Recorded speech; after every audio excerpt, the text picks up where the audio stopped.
Hello there, and welcome to the tour of the Lynx APC, the third vehicle in my Armoured Fighting Hover Vehicles series. My name is Wimp, and I'm the Chief Designer, Chief Builder, Chief Architect, and of course Chief Dumbass of the Lynx APC Update project. Now, before I show you around the new vehicle, I will first show you the original vehicle. Now, the less said about this, the better, I think. I mean, what the fuck was I thinking? So this was built before the game was released, as is the case with all of the vehicles I'm now updating. And it sort of looks like Postman Pat's van painted green with a climbing frame on the back. I mean, I seriously don't know.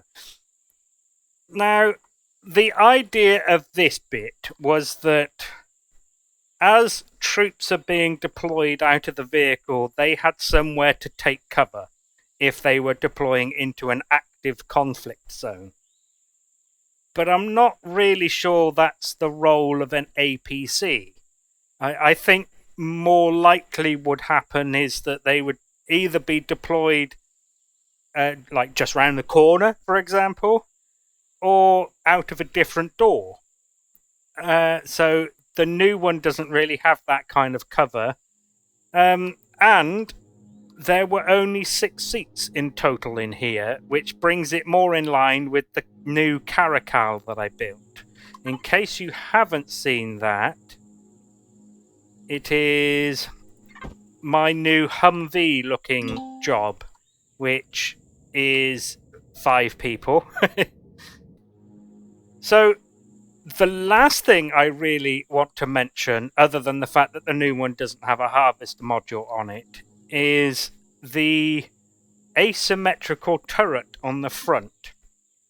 Now, that was a slight homage to the M577 APC seen in Aliens. Now, as we have another look at the new one, you'll see that that inspiration is still there, and it's more inspired by it, although it's still not like a copy, so I'm quite happy with that. So, now that we've finished with this piece of shit, let's go have a look at the new vehicle. And we will start with its role and its task equipment. Well, as I said, it's an Armoured Personnel Carrier. So to facilitate that role, it has some armour and some seats for the personnel. It has 10 in total. It has a driver's seat, an extra seat here for, say, a mission commander or vehicle commander or Ripley, for example, and then 8 seats in the back for a full section of soldiers.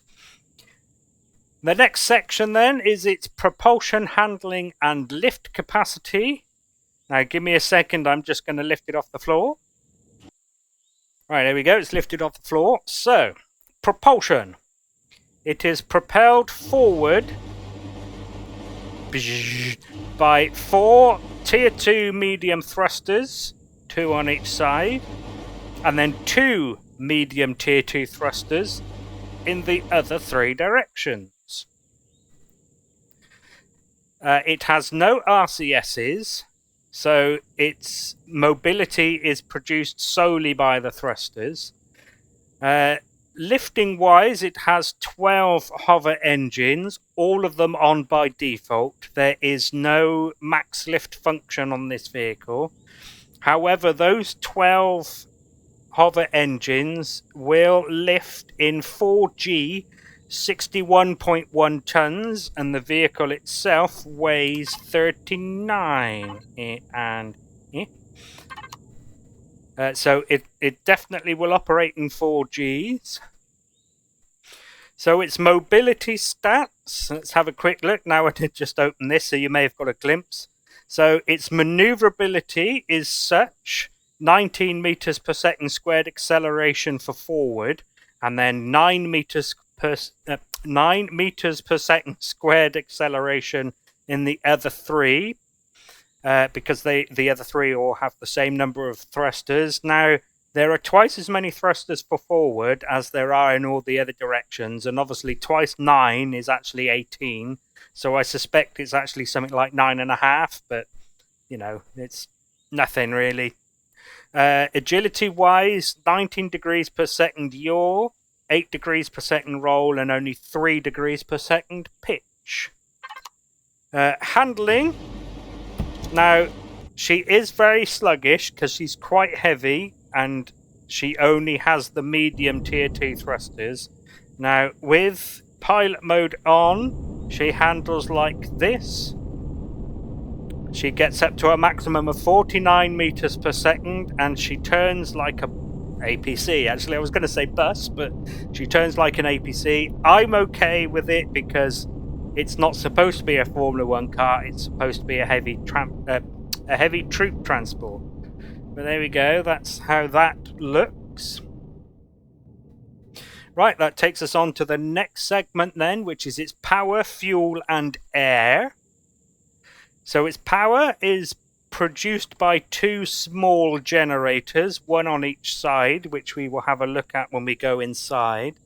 It has 6 large, 3 on each side, and 2 small, 1 on each side, fuel tanks. And its air, it has 5 O2 tanks feeding 3 ventilators, and it has 2 O2 stations. And if you will forgive coming in out of sequence, I will prove that it is airtight like I normally do by turning on the blue shapes. Those of you who have seen others of my videos will be proud of me for pressing the correct button first this time. Right, that moves us on to the next segment then, which is its weapons, defenses, and construction. Well, as you can see, it has 3 turrets. They are all Gatling turrets, and the targeting of those turrets is set to what I consider my ground vehicle point defense, which means it will shoot at infantry of players and NPCs. It will also shoot at drones and the weaponry of small vessels. It also has 2 Gatling guns on the side. Actually, I'll turn them on later when I get to the signals. But they are there, similar to where they are on the Ocelot. In case you haven't seen it, I might as well get this one out as well. So, as you can see, this arrangement here is very similar to this arrangement on the Ocelot. Slightly bigger and in a slightly different place, but there you go. Its defenses, well, it has no shields, but it does have some armor. Now, which of these will show what kind of thing that is? There you go. No upgrade exists, which sort of gives it away that this is combat steel that I'm looking at. If I point at that one, you can see it is hardened steel and it can be upgraded to combat steel. So it's not all combat steel. Some of the more important things are covered up by combat steel, especially around the cockpit. The turrets as well are protected by combat steel. And although I will talk about it more later on, the core is under here, so most of this is combat steel. And there's also a bit on the sides, I think, somewhere. No, I guess not. Maybe it's on the inside. Will you be quiet? So, as you can probably tell then, the rest of it, or mostly, is hardened steel. Now, there is a little bit that is normal steel, I believe. It's just where. Oh no, I think I may have upgraded it all actually. So I did build this a little while ago, a couple of weeks ago, and I've only just managed to finish it. Okay, so there's a bit of plastic on the front. Here's the steel. Here's some of the steel, yeah, on the front. It's just a bit of decoration. That's combat steel. Shush you. Okay, that leads us on to the next segment then, which is its resource gathering, production and storage. Now this one's going to be a fairly quick segment. Resource gathering, it has none. Like I said, it doesn't have a harvester module on the front of this one. I figure it's big and heavy enough it can just bash down the trees that might be in the way. Production, it has no constructors either. Storage, it has 2 ammo containers. It has a 719 SU ammo box, which is on this side, and it has a 500 SU ammo box, which is part of this array. As you can see, there's one of the container extensions there. It also has 5 small cargo boxes, a mini fridge, and 4 armor lockers. Farmer. Said that very farmer, didn't I? Next segment then is its interior layout and any remaining devices. So we get to go inside now. As you can probably tell, there are ramps on each ingress point, or egress point I suppose more accurately. And there's also a light that lights up. They're controlled by the sensor above that particular door. So if we go in through the side, here we have the interior. So as you can see, the 8 seats for the soldiers are flanking the 2 side doors. Then we have the 9th seat next to the left side front windows, and the driver's seat is on the right, because I is British and that's where I drives from. So there is the 1 ammo container, that's the big one, or bigger of the 2, the 719. There's the smaller one. You can see some of the small cargo boxes. At the back here we have the O2 stations and 2 of the 3 ventilators. The other one is next to the driver's seat, which is itself on top of an O2 tank and in front of a mini fridge. And then behind the shutters here is all the components required for making it go. We have 1 small generator on each side. The small fuel tank is there. Then there's a O2 tank both behind and in front of those. There's one there under the O2 stations. And then the 6 large fuel tanks. I don't think there's anything behind those. No, it's just hardened steel. So, as you can see, there are some lights in here, and they are on motion sensors. This one, orange one here, is on that motion sensor. And then the red ones are both that motion sensor and that light switch if you want to leave them on when you sit in the seats. Finally, there is one last light just there, which is controlled by that switch, which is, I believe, the light grey. Yes, it is. Okay. Oh, and there's the core with the Wi-Fi in front of it, and that is below all the armor around this turret.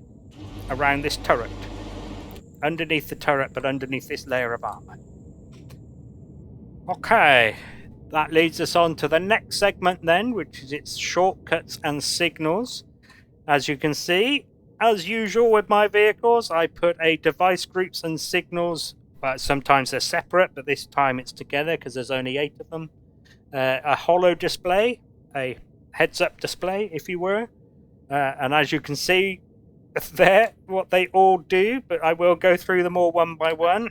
Some of them are pretty obvious, but I like to go through them all. Propulsion, etc. does all the thrusters and all the hover engines.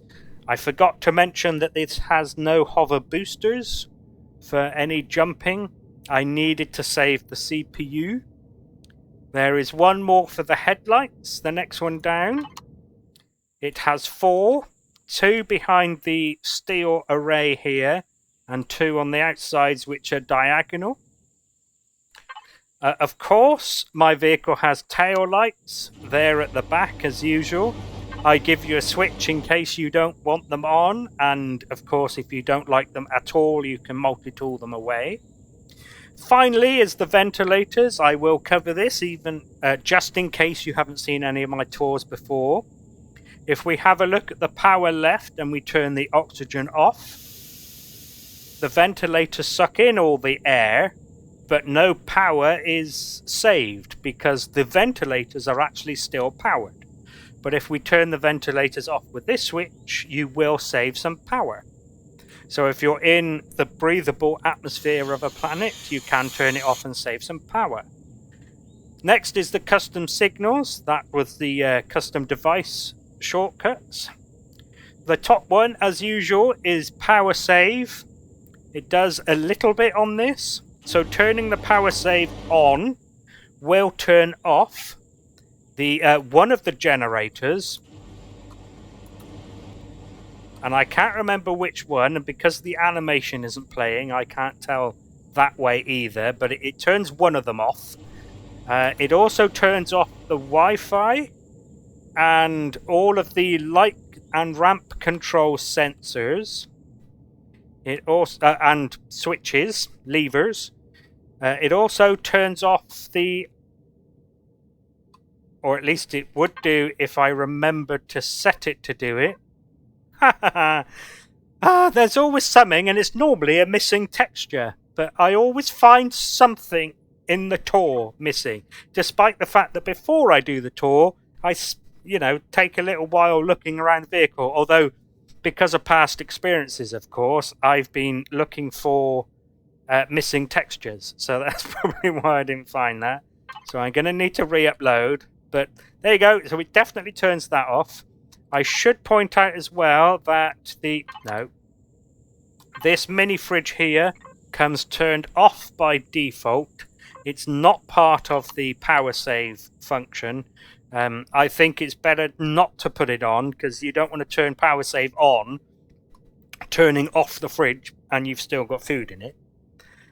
What else does it turn off? The last thing it turns off is all of the passenger seats, which saves a bit of power. Now, I can't imagine why you would need power save on and still be transporting passengers. Obviously, you are free to undo that if you need to. It's simply a case of, clearing the signal. There, just setting it back to the 3 dashes. Rightio, let's turn power save back off. Yeah. So next toggleable down is the Gatling turrets. Obviously turns on and off the Gatling turrets. The next one down is the Gatling guns.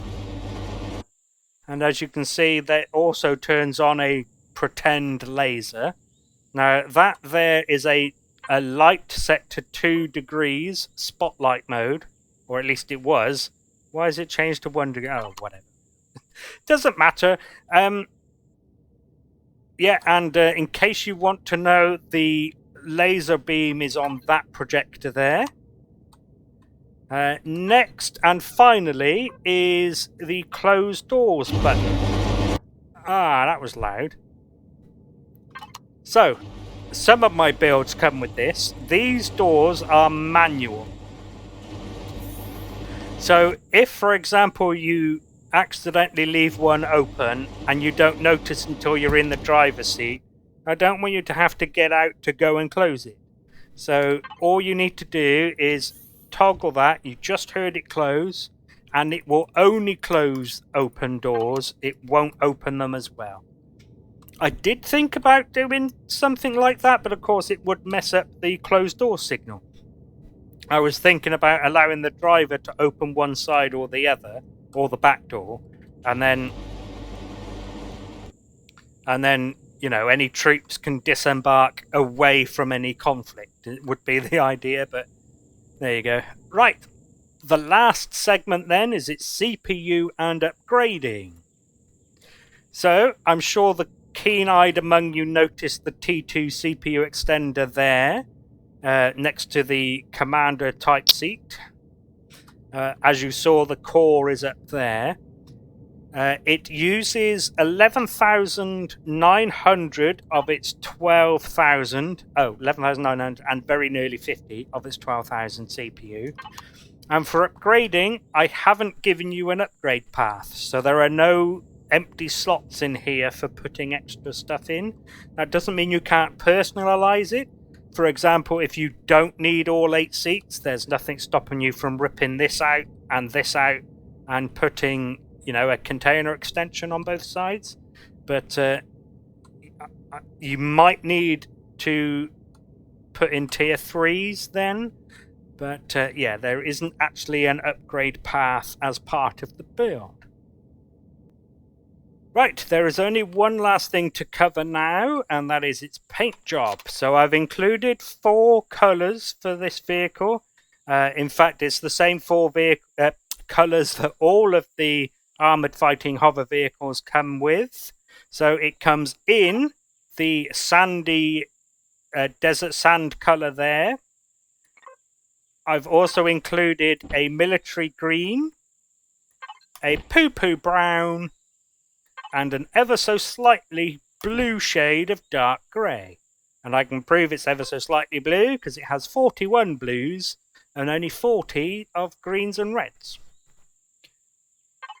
Oh, I'm on the wrong screen to be changing it back. There we go. Rightio then, that'll be the end of the tour of the Armoured Fighting Hover Vehicles 03 Lynx APC. Thank you very much for taking an interest in it. I hope you get some use out of it, and hopefully I will see you in a different video for another build. Always when I'm recording. Thank you, phone. Maybe the microphone didn't pick it up. So thank you again, and goodbye.